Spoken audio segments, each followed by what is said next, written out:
We got some new news for Diablo Immortal, the next update that's coming to the game. We've got the patch notes. Also, I'll be live right now, twitch.tv/startmicrotransaction. Just scroll down to the pinned comments. You can click right on the link or it'll be in the description as well. Come talk about the update. Let's get going with the update. Ladies and gentlemen, this is exciting. We have a new update coming to Diablo Immortal here in just the next day. Quell the Rising, Damnation, and Diablo Immortal. They break down here saying that everyone is now currently enjoying the major update that just arrived with Stormpoint, the new hell difficulties, etc. In 2023, they're going to start it with a smaller content update that's comprised of a new limited time event and a variety of updates to already existing features, kind of some fixes, etc. This year is just beginning. We have many content updates and additional major updates in store for us, so they're teasing that we're going to be getting more big stuff. The game's not dying out or anything like that. And they say that this is going to be January 4th if you're on Oceania, China, East Asia, etc. And January 5th, 2 a.m. PDT, it will be back live after the maintenance on the America. So basically January 5th, everyone will have this update. Let's break down what the update actually is. It starts with a feature update for Legendary Gems. So Legendary Gems have two changes. It looks like Chip of the Stone Flesh. Your summon creatures will now deal additional damage to enemies affected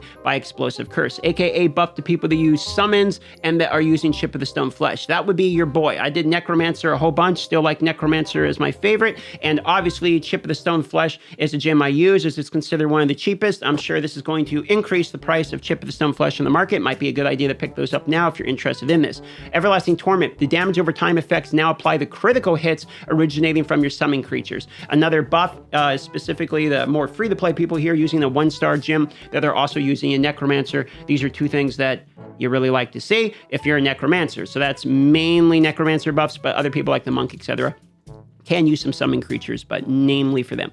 Here's another what looks like a free-to-play change. Reforged stones have only been purchasable by using Eternal Orbs. We want to allow more players to get their hands on this item. We've made the following changes. It was originally a 100 Eternal Orbs and still is for this. However, now you can spend 1,000 platinum to get a Reforged stone. So if you're free-to-play, now you can basically purchase exactly the Reforged stones you want. Love to see that for free-to-play. Another smart change. I like seeing adding platinum in to purchase things that only Eternal Orbs will allow you to purchase. I would like to see Dawning Echo have this same thing happen to it, please, so that free-to-play can spend 10,000 platinum. I think that'd be fair in order to purchase a Dawning Echo, awakening that spot permanently for any rank 10 gems they get. I think that would be the next one of these I would like to see in my own personal opinion. Moving on here, we have the Sanctum. Keys and gems will now automatically be looted from the Sanctum. Thank you, because normally you would run over a key and you have to physically click it for some reason. Didn't really make any sense. Social notification improvements. When you create the raid, members of the Warband and clan will be notified by their respective chat channels, allowing them to join the raid, making it a little bit easier to get part of the raid. No big deal.